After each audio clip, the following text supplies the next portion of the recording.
Just get your mind together and come on across to me.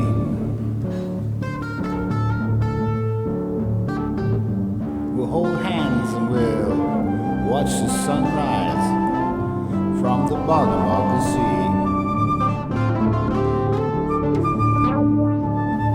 But first, are you experienced? Have you ever been experienced? Well, I have.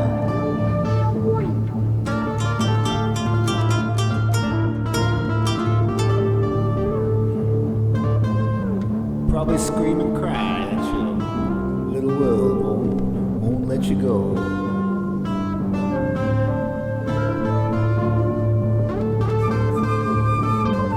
Who in your old measly little world are you trying to prove that you're made out of gold and it can't be so?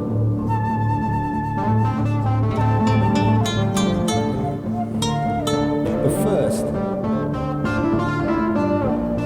are you experienced? I'm asking you now.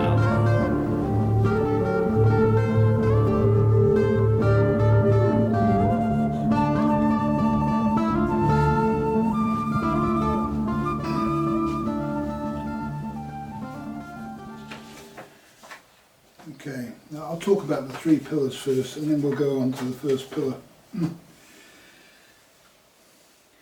The three pillars are what individualism stands up on, the foundations if you like, and the number 3 is a very perfect number because this is where you go to the next dimension. After 1, 2, 3, now you end up at a higher dimension, so you're standing up, okay, rather than lying flat. The flat world becomes three-dimensional, and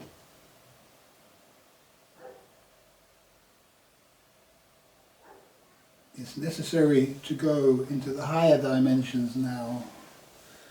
Mankind has been involved in the material world for a long time, and now it's necessary to go into the higher realms of spiritual development.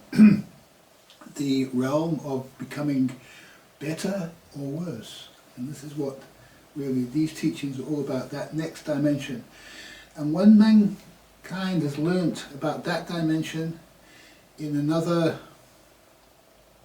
24,000 years he might be ready for the dimension after that. Okay? So we're not talking about a small step for man, we're talking about a giant leap.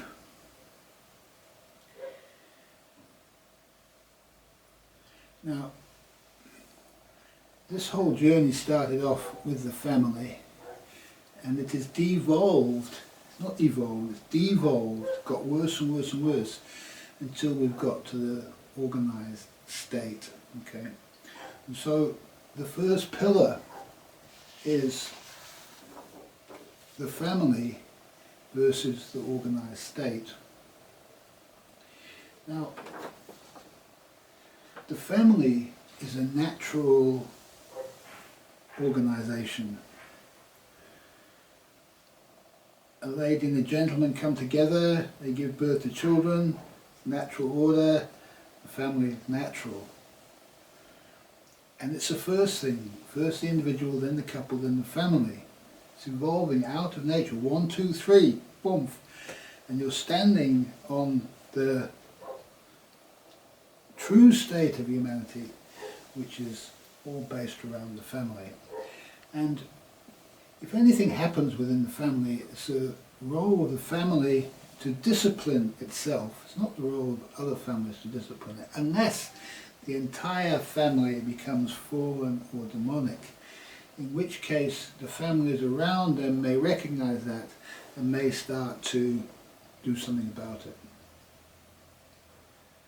This has happened here locally, in my local environment. Some people have gone mad, and they're wandering around causing all sorts of trouble here because they look at what other people are doing, and because they're looking at through their own faults, they see those faults in others, their own faults, and project them onto those others. And so they're going around accusing people of all sorts of things, that they haven't done. They need medical help. They need a greater understanding of what's happened to them and how they can overcome the situation. They don't need drugs, they don't need incarceration, they just need talking to and ostracism if they won't listen. Okay, that's all it is. You won't listen, get the hell out of here, come back when you will. And they then take no share, if you like, in the group activity. So this is the natural evolution of the group, where the one family group disciplines another family group, or a group of families come together to discipline a particular family group. Okay. Now, if that family group, the evil family group that's living the wrong way, if they gather together and conspire with other evil families going the wrong way, we end up with the mafia, right?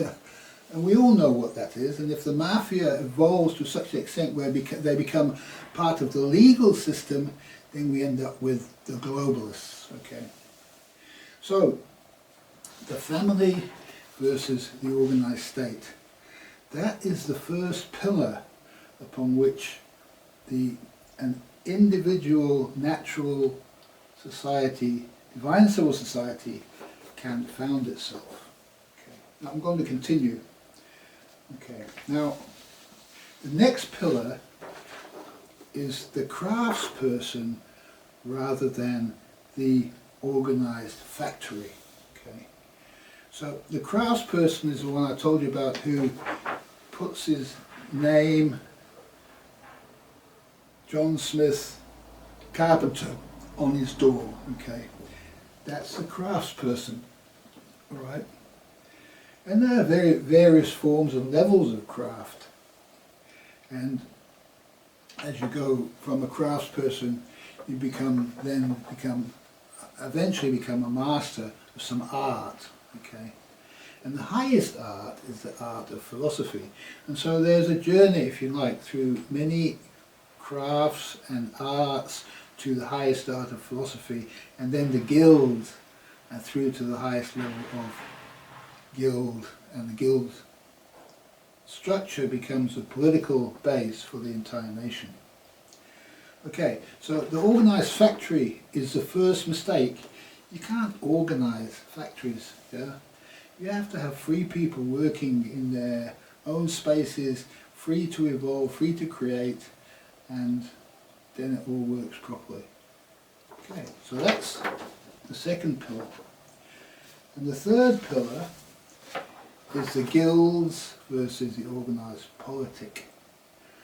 Now what's happened with the politic is that they've created fake organisations like the Labour Party organisation, the Conservative Party organisation, and these are groups of other organisations who got together and joined together with this organisation to try to take over the nation state, and therefore we have the organised politic. And the organised politic are protected by the police. Now it's an interesting word, that po means head and lice means lice. So, it's interesting, in Welsh the word for police is head lw. And lw is worse than lie. Lw is the worst thing. Head lw. Po, head, lease, lice. Okay, those are the three pillars. Now there's another thing called the capstone, and I'm going to take 5 for that.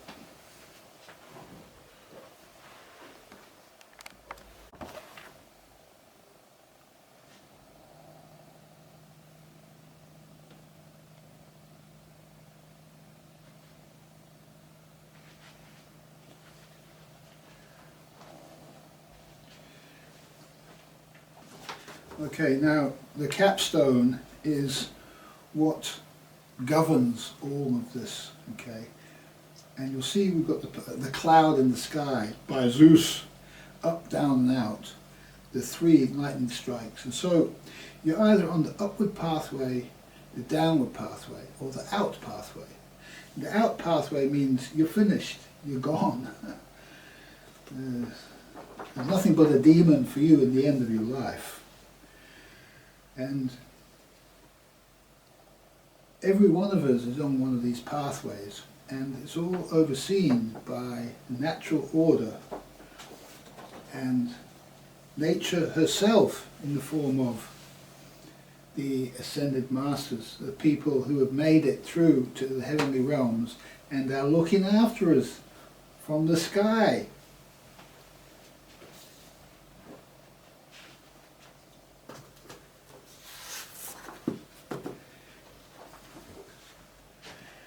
Now these people do their work through us.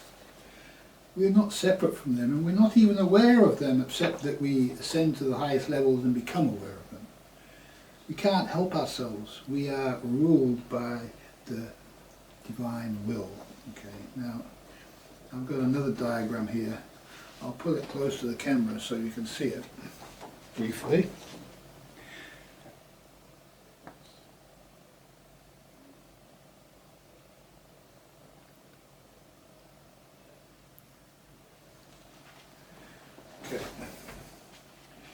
Now, you'll see it's easiest to understand it from the bottom up, and also to understand that there's a journey that the lowest human being, the lowest common person, can ascend through all these ranks, if you like, to the highest, the divines who are living in the will of divine nature and are headed for the highest levels in the afterlife. Okay? And they will pass through the highest levels in this life if there is a natural order. Okay? This is the diagram, if you like, of the natural order. And so a commoner is somebody who fell from grace. He committed crimes. He's like a criminal. So instead of a criminal going into the penal system, this is the penal system. Okay? He just simply becomes a commoner, and he loses his rank as a master or an apprentice or a guild master or a king or a high priest. It doesn't matter how high you go. If you lose it, you lose it. You're right back down to the bottom here. Okay? And so what a commoner has to do is they have to work. They're the equivalent of a slave. They have to work for 7 years and do what they're told, to learn that it's not right to force people to do what they're told. What you tell them is not right. Sorry. People shouldn't do what they're told, and they shouldn't tell others what to do. Okay. And so at some point in the reformation of them, they become apprentices. Towards the end of their 7 years, perhaps the last 3 years, they become apprentices. So they're again showing whether they've got the wherewithal to start to learn a calling. Okay, and they'll be under a master in this point.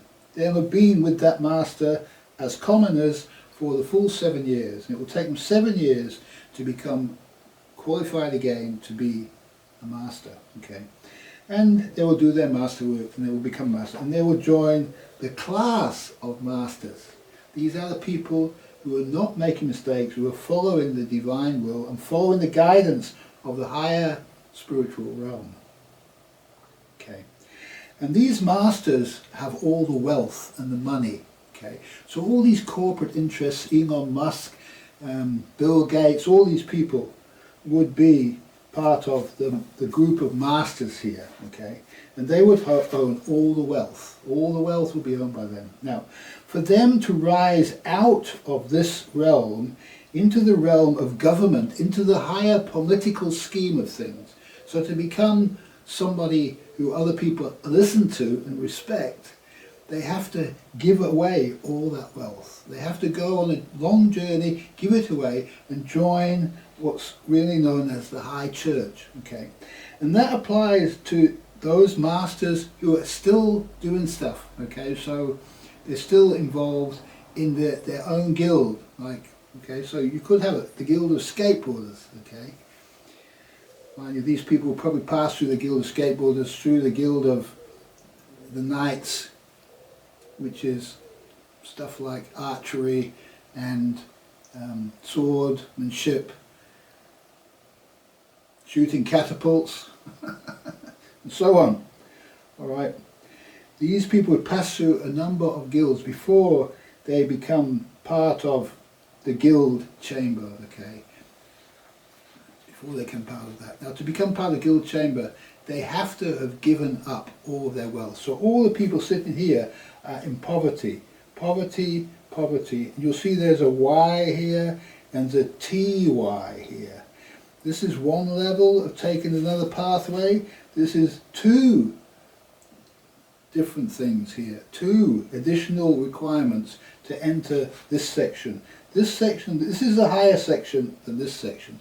This section, if the king is bad, this section gets rid of the king with the help of the knights who have no ladies in waiting, and they never will have a lady in waiting unless they protect this whole structure. And so for the knights, everybody has to pass through the knights or the ladies in waiting, depending whether you're male or female, to get through into the divines here.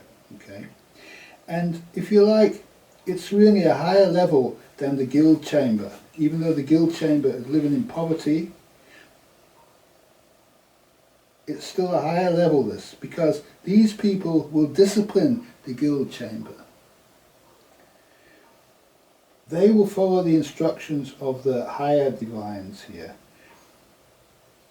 And ultimately, the high priest is the head of society. But the high priest, if the high priest becomes fallen, the divines up here will instruct the knights to remove him. Okay, so the high priest has absolutely no power. He's given up everything. He's taken the pathway to poverty, and he's given up his will completely. He's actually a slave. He's a slave of the will of divine nature. These people are servants of the will of divine nature. The high priest is a slave of the will of divine nature. And you'll see that when Paul was the high priest, he said, he has these exact words, that I am a slave of God, a slave of divine nature. Okay. Now,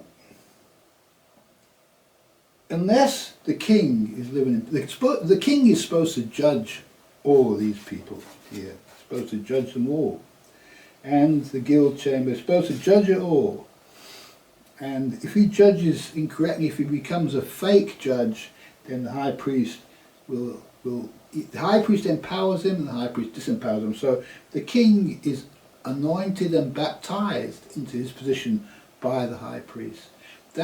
All of this is part of the natural order, and that's why we have the baptism of the king into his position, or the queen into her position, as part of the royal family process. Now, the problem with the royal family is this kingship is passed to people who are not doing their job. They're not fully responsible. They're too frightened to death of taking the organisational society to task. They want to do it, but they haven't got the balls for it. And so they're not really anymore the king. They're just like a fake king at the moment. And the same with the high priest, just a fake priest, as the Archbishop of Canterbury, just a fake position holder. That's all it is from the old system. And so that is the entire organisation of society. Okay, I'm going to bring it back to you. That's the entire organisation, and it is very, very simple, and it's based on opposites, wealth and poverty. All the people living in poverty have all of the power, and all of the people living out of poverty in wealth have all of the money, and the one can't do anything without the other. Okay. The king is the head of the world, looks after the welfare of the world, of all these people, and the high priest is concerned with the spiritual welfare of the whole lot, okay? And the school system is basically coming under the ladies in waiting here, okay? That's basically where the school system fits in.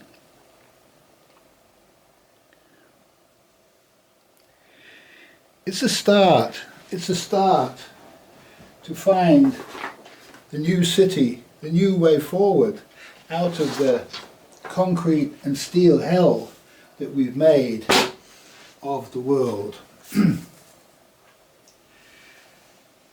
We could be living in a wonderful paradise, and the very first teachings are the book of Adam and Eve, and they talk about the fall of man from a wonderful paradise into a hell which is imposed upon man because of his breaking the law of divine nature.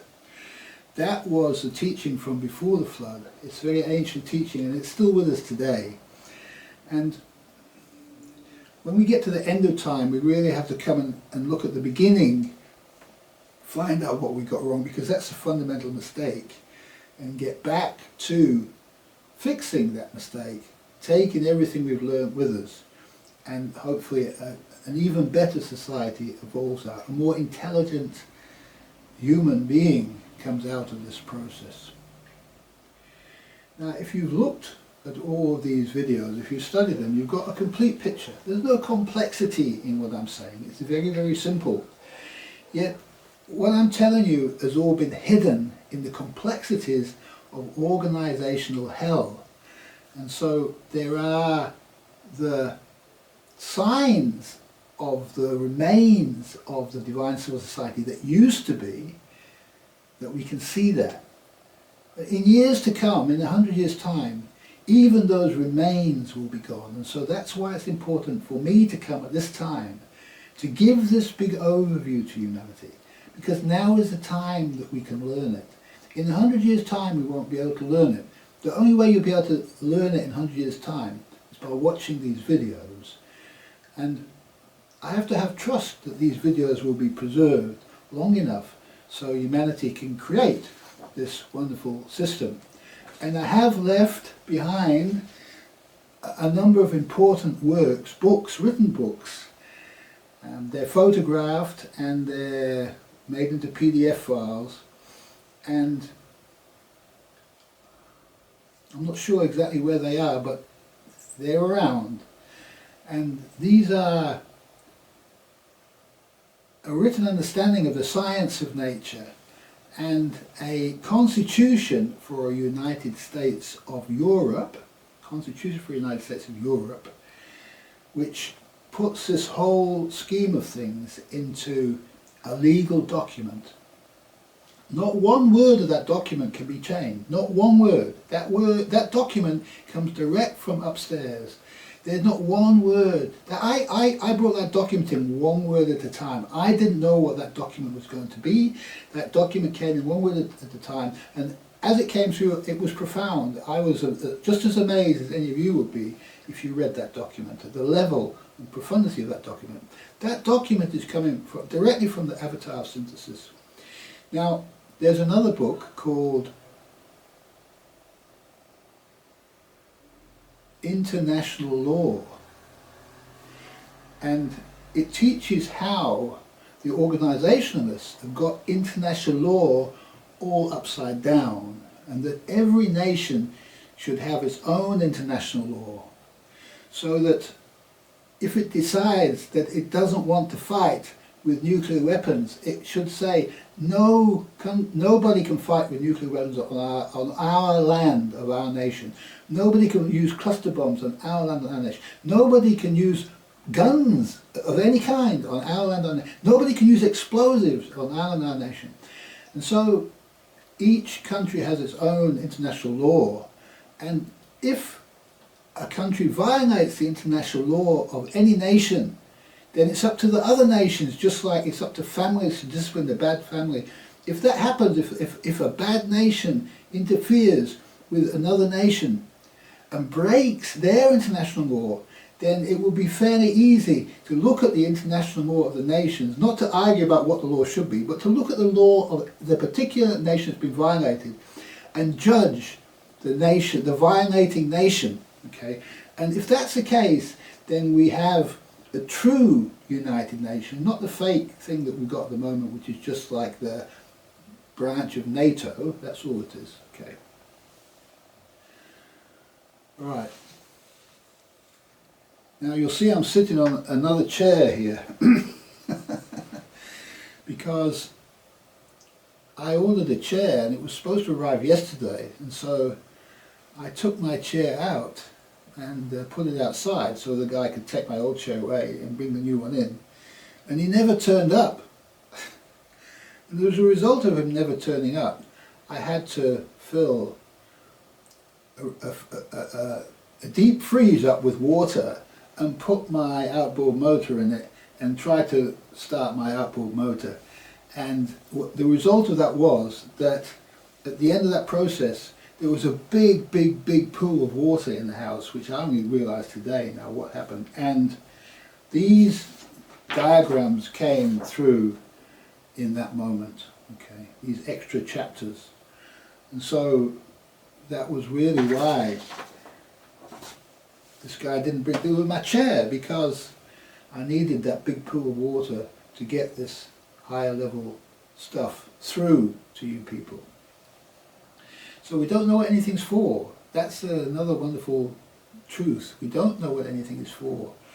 And we will be tempted to fight with them and say, why didn't you bring my chair? You said you were going to bring it and now waited all day. No, no. The guy who's bringing my chair is the most intuitive man in the whole Bromyard. Yeah, and he's a big fellow, yeah. And I tried to phone him 3 times. I shouldn't have bothered. He never answered his phone. And he's just following the divine will of God, and God won't let him bring that chair until the time is right. And it's forced me to make this video. I stopped making videos all day yesterday because I was waiting for my chair. I just had an empty space here. I thought, well, I'll carry on when I get my new chair.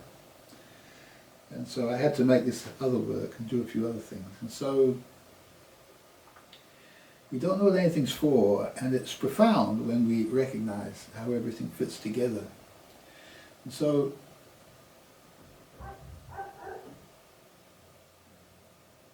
I'm still waiting for my chair to arrive, but if I do everything I'm supposed to do for nature, I'm sure the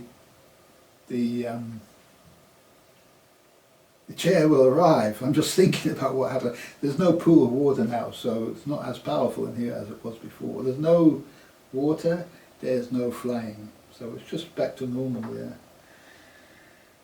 And the water is out, and the outboard motor is cleaned up, made nice, packed away in the shed. We know it doesn't start now, so we know it's going to be a winter project of taking it to bits. I cannot do anything with it now because I have no tools. All my tools are at my boat, and so that's good because it's not time to mess with motors. The winter time is a good time to do that, to get everything prepared for the next season.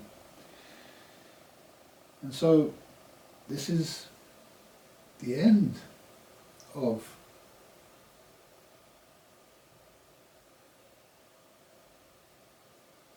the Individualist Manifesto. The word manifesti made itself up because I just made a typing error and it came out manifesti. So I thought, well, that's a good word because that's like a manifesto plus all of its other stuff. The manifesti, when you put an I in something, it becomes the we, not the singularity, the we. And the manifesto is the highest, coming to the highest thing. The O is the highest thing.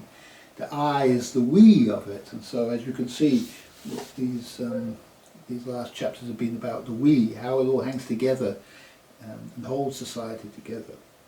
And the capstone came out, so we had the 4 wings, which is how it gets up and flies, and then we had the 3 pillars over here, which is what it stands up on.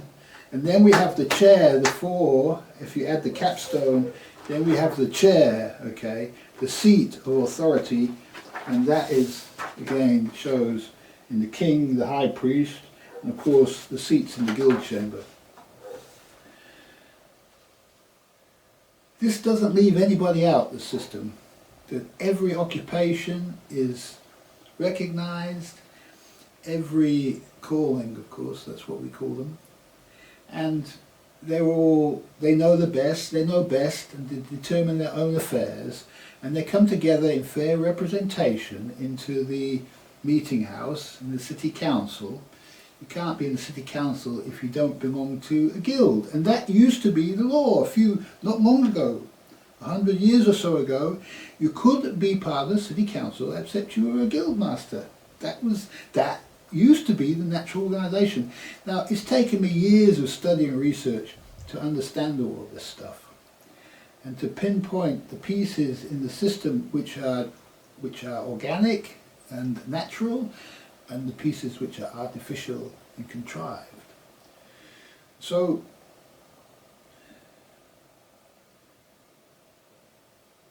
the four wings, the three pillars plus the capstone, that's the four legs it stands up with. So we've got four and four is eight. Eight is the symbol for infinity, which goes up to the next level. Okay? And that's where all the divines are. All the divines are given up all this stuff. And the high priest is just simply the highest of all the divines. And if a divine walks in to the guild chamber of the divines and he knows more than the high priest who was there before, he is the high priest. You know, some guy came from Africa and came to Britain, and he sat down with the high priest of Britain. Said, I've come to live with you guys now. I'm the high priest from Africa. And they'll talk together and say, my God, the high priest from Africa is higher than and wiser than the high priest from Britain. The high priest from Britain will just immediately lower himself and say, tell me what you know. I'm listening. Okay. There is no competition in the system. That's the same for all of the guilds, for the masters and the apprentices, for everybody. Yeah, it's the same. If an apprentice is particularly gifted that he starts to outshine his master, the master is going to start listening to him. You know, if you had Elon Musk working for you and you were a computer guy, and all of a sudden Elon Musk starts to come up with all this stuff, you know, you're going to make a special announcement in the guild and say, look, I've got this special apprentice, man, we've got to fast track this guy, he's a master now. Look at this work, look at this masterwork, and say, oh my God, he's a master, that's what he is. Yeah? You are judged not by your qualifications, you are judged by your works. A man be judged by works alone. This is my work, you can judge it. If there is a higher work in the world, I submit to the wisdom of that person. Do you understand? I say, tell me what you know, O wiser man than I. This is the way it is eternally. And this is the only way these higher level people in the theosophical and anthroposophical societies could ever work together. They had to recognize the higher levels of the various initiates who were working together in the society, not the organization, the divine civil society. What the Theosophists came to do was to create the nucleus for the high church of a divine civil society and to plant that seed into humanity. Yeah? H.P. Blavatsky was the seed Manu for the New Age. That's what she was. And she was the beginning, and Leadbetter was the end. Leadbetter was the solar logos for the New Age. And that's coming from upstairs now, right now, in this moment. Okay. Now I'm going to leave you on this note, I hope. I have to stop now.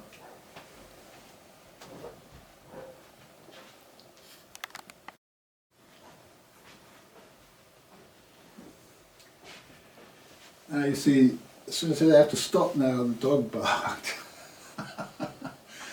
So I cannot stop. I'm not able to stop. I'm just seeing a pigeon fly. Now,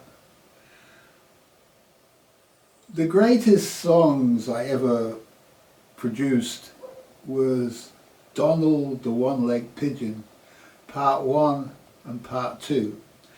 And in Donald the One-Legged Pigeon, that's like the Lord's Prayer, if you like, for the 21st century.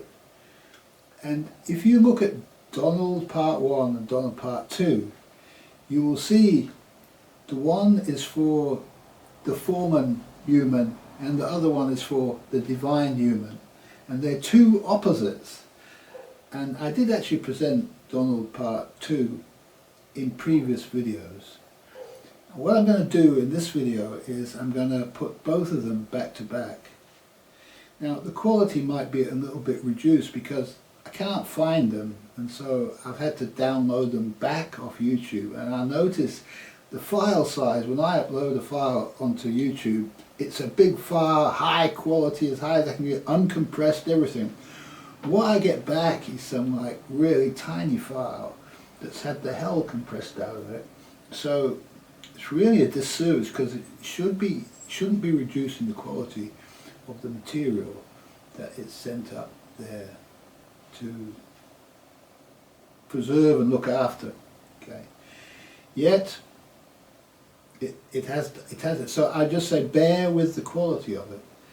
And also it's been taken from an older video too. The original has been taken from an older video that doesn't quite have the same quality. It was taken with a different camera. I think it's taken with an Olympus EP1 camera, that particular stuff. But it's got good, I noticed it's got good sound. Maybe the Olympus EP1 has a good microphone, better microphone built in this one, because everybody complains about my microphone. But because of the speed I work, I don't want to have objects, I don't want to complicate the process of making these films, because really somebody else should be doing the filming and I should just be doing the talking. I'm not able to do that because there is nobody else. There's only me. I've had to be alone, by myself, and do all this work all by myself. And I have other videos of some of the work I did leading up to this final work, if you like. And I may one day upload these videos. I don't know. I did upload a set of videos from the Bee Wagon, which is a series I made about how to become a knight and a lady in waiting. And that's in my other YouTube channel called Sex, Knights and Ladies in Waiting. So nobody's even looked at that stuff. I think they're frightened by the title. And I had to call it that because it's kind of, it's what it is. You need to understand sex. And when it's okay and when it's not okay. Yeah. And that's for young people, really. That video was made for young people. And I lived in a bee wagon in Jena when I made that. I had to go to this bee wagon and just do it all by myself in the cold.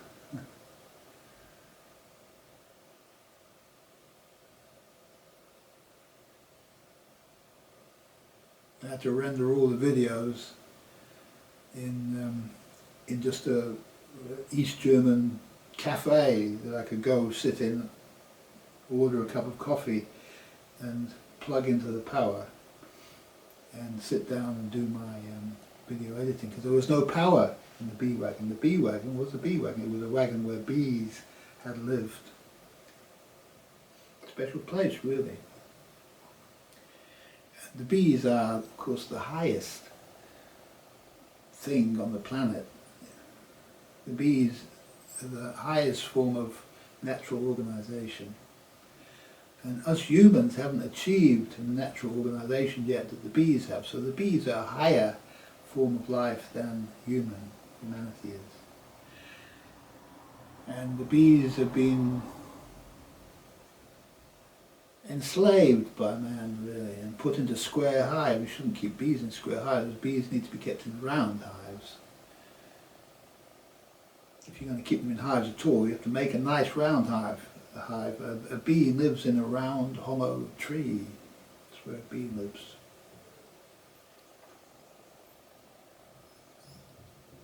There's many things that man needs to know and learn about the natural order, and he will learn these things.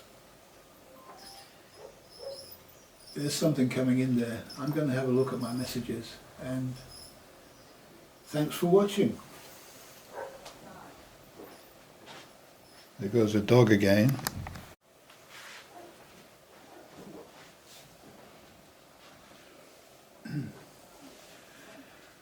Okay, I'm going to read you what my lady has sent to me, because what she says is profound.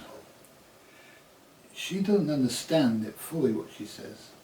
She just knows it. So the man understands everything and knows nothing, and the lady knows everything and understands nothing. But when the two come together, between the two of them, they can know everything and understand everything. And so what she said is, there is an organ for divine breath. Ha. Now, ha is, that's what it means. It means the breath. Ha. That is the word for that. The divine organ is the heart, listening with an ear, thinking and serving. Okay. Now, there is a connection between the heart and the breath, and you can go through, as you go through initiation levels, you go through a purification of the heart, and this can be, you can think you're getting a heart attack, you can think that something very tremendous is happening in your heart, shouldn't be going on there. Yet it does go through this, and then what happens afterwards is you go really badly and you cough it out, okay? And that's a demon coming out of you, because you've had the demon. The demon enters through the breath and will live inside the heart, and it has to come out of the heart and be coughed out of the breath. Now, that's a little bit of some of the science of demonology, and that science needs to come back. We don't know everything about demonology, but we've discovered some things about it, and that is part of it. And we can only do it by observation of the real. We can't have some unreal idea in our mind, some mental concept of it. We have to, everything has to be based on the scientific method. The scientific method is not the experimentation that people do in the science community. It's the original scientific method that people like Galileo and Newton, people like that did, which is simply to look deeply into the universe and have revelation given to you about what you're seeing. And everything comes by revelation. Einstein didn't invent E equals mc squared from the scientific method. No, no, no, no. Einstein just meditated and came to have certain events happen to him, observed nature, and then one night he woke up, boom, E equals mc squared. That was given to him from the ancestral realm. His brain was prepared, piece by piece, to be able to accept it, to have the neurons in order to accept it, and then, boom, it came as a download. Now, I know that because I've had many thousands of these kind of downloads over the 20 years that I've been on this journey. And Jesus of Nazareth was on this journey for 3 years, and then he messed up and he was crucified. I've been on this journey for over 20 years, and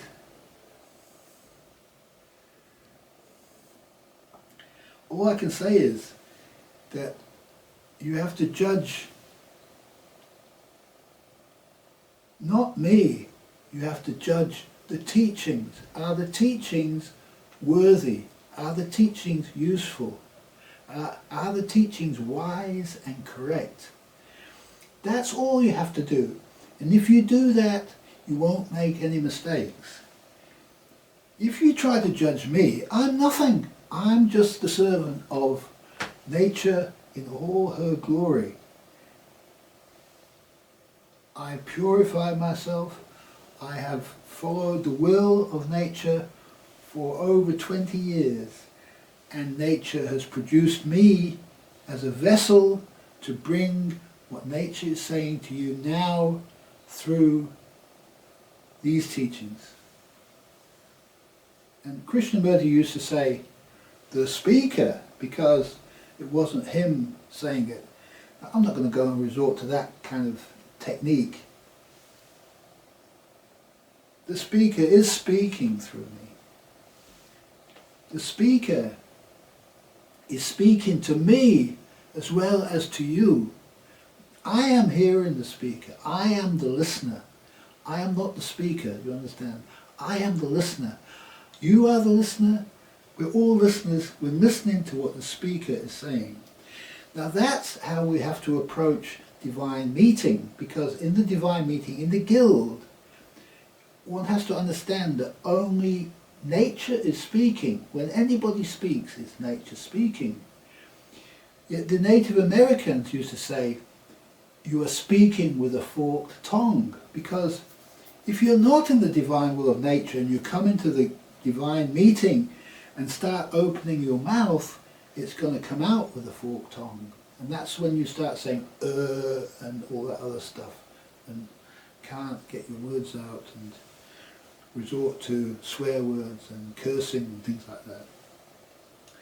You're given away by your voice, and in this way, this is the natural way of disciplining the meeting. Anybody who is coming in objecting to anything anybody's saying, not just listening and waiting their turn, if they're interrupting the divine order, it's no good. And that's why these teachings are brought to you on the internet, so you can all get them at the same time, all those who are called to teaching. They come to you through the air, okay, of the internet.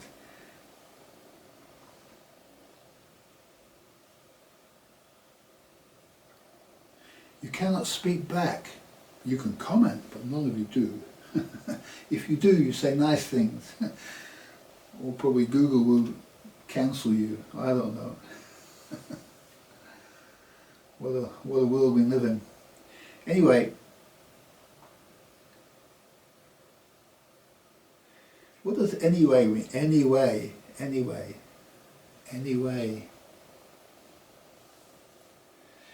The way goes somewhere new now. It's going where anyway. It can go anyway now. Where are we going next? We've finished with that. Okay, anyway. Anyway, we're off. Okay, so those are the teachings. They're not my teachings. They're the teachings of the avatar of synthesis. And I'm just a little wee vessel to deliver them.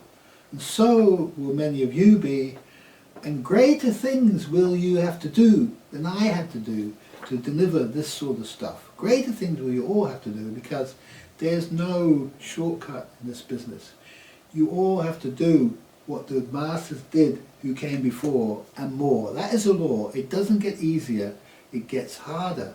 It's longer, okay? You have to walk more miles, or you have to do it in a sailboat now. You know, I only had to do a few hundred miles, maybe 1,000 miles in a sailboat.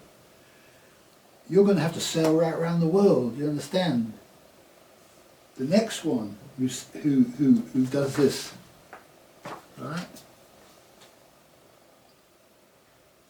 That's enough. Here's Donald.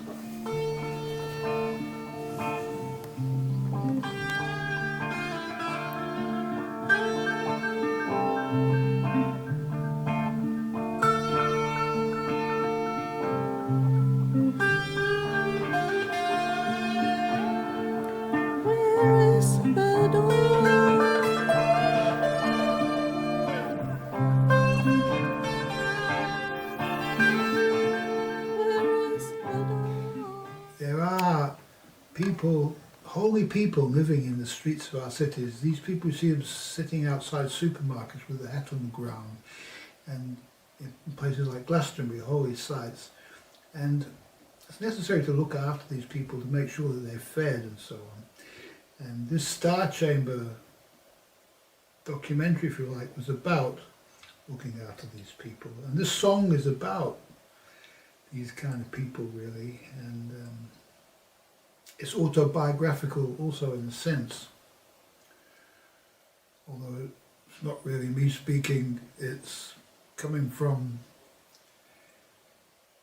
the heavens somehow, where the muse, it's coming from the muse, who is our lady somehow, it's coming from the lady, and all we are is a vehicle for this kind of songs to materialize in the universe. And like Bob Dylan said, it's not me who's the author of these songs. I don't know where these songs come from. I just wonder at them myself, marvel at the beauty of these songs. And so I give you Donald the One-Legged Pigeon, extracted from a larger documentary called Star Child. Enjoy.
Donald the One-Legged Pigeon,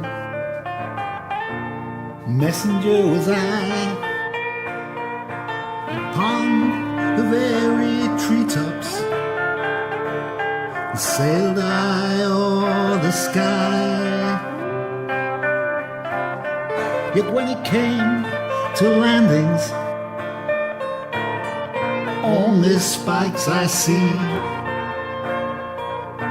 There ain't no place for Donald to rest his wings, you see. Donald was a man once, failing to agree with saintly Zeus, his wisdom.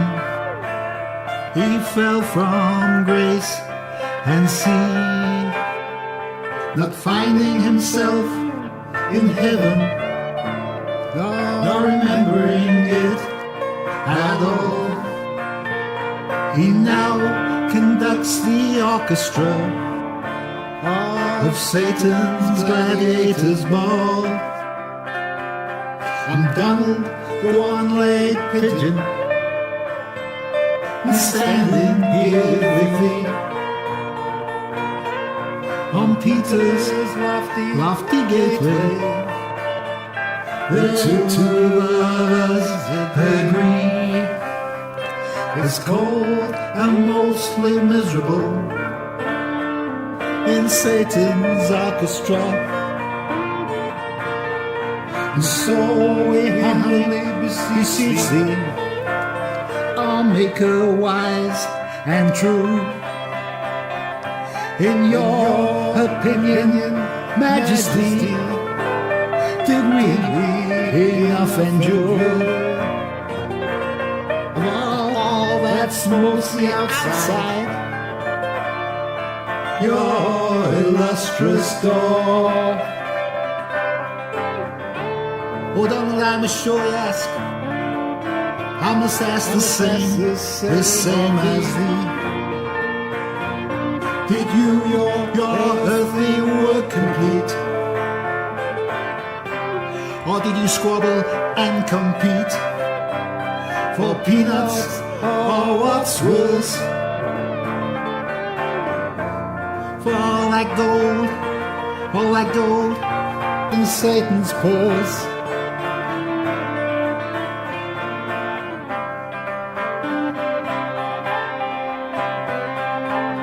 Does mankind know its saintly ones from those of Dudley Turd?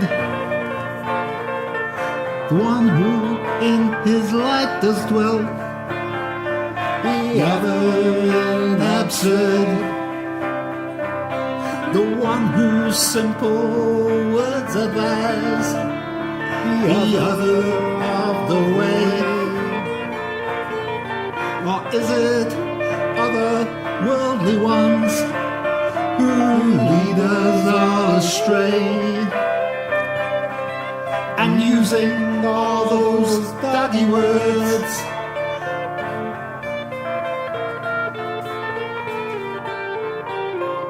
bark upon the day.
Well, it took me a long time to find Donald Part 2. I thought it was like a mythical thing that I'd only thought I'd remembered making this video. I had to watch the whole of Star Chamber, all 5 hours of the documentary, and thinking, well, we can't be there. And then right at the very end, the very last ending of the Star Chamber documentary, there I find Donald Part 2.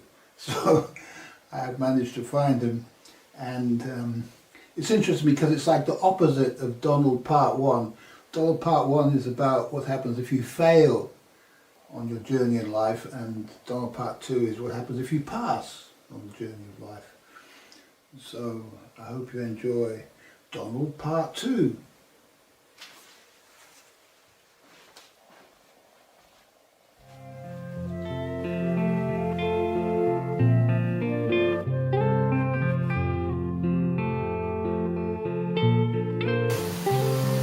The Star Chamber and the University site. Okay, there's the birds twittering for us. Time to go.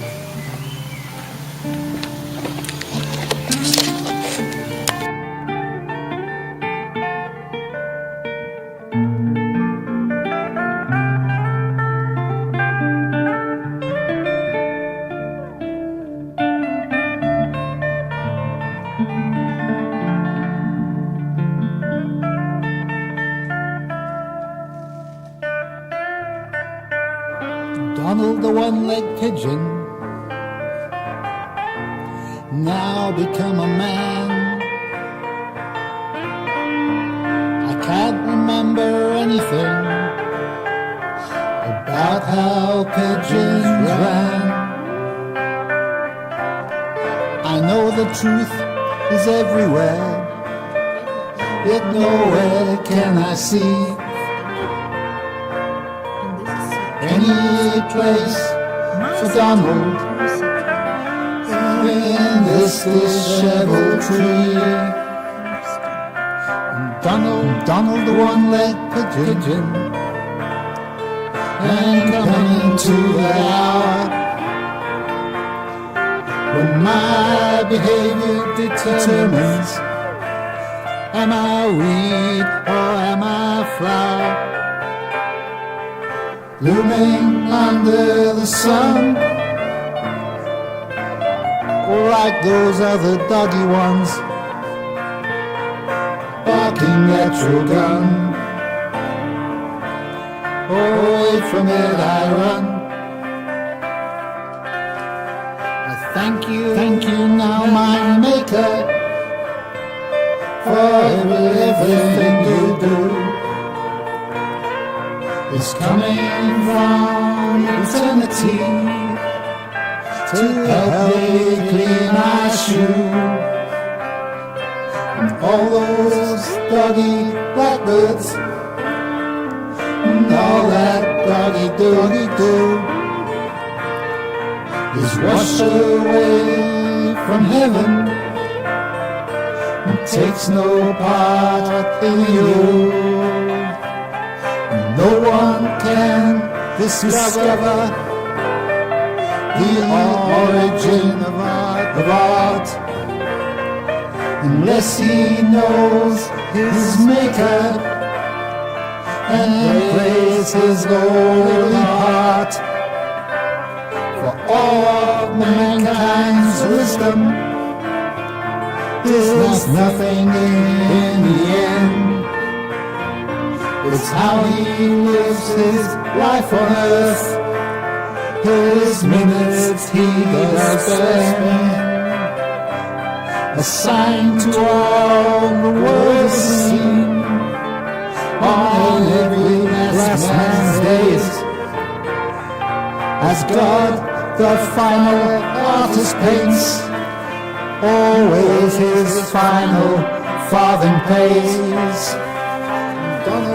Donald the one-legged pigeon, and deep in emerald green, I wait upon your bidding, my Maker wise unseen.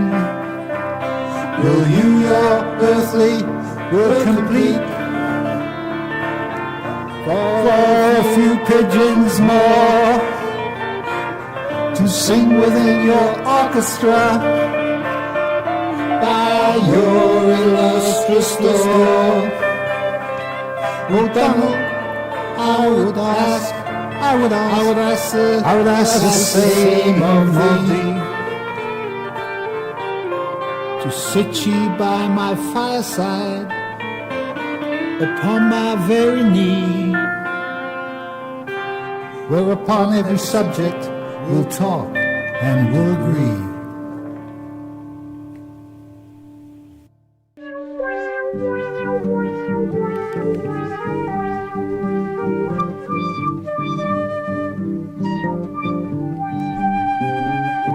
I'm gonna fight for you, JB. That's one thing I wanna do. I'm gonna fight for you, JB. That's one thing I know I'm gonna do. And I know you're fighting still, and all those ancestors too.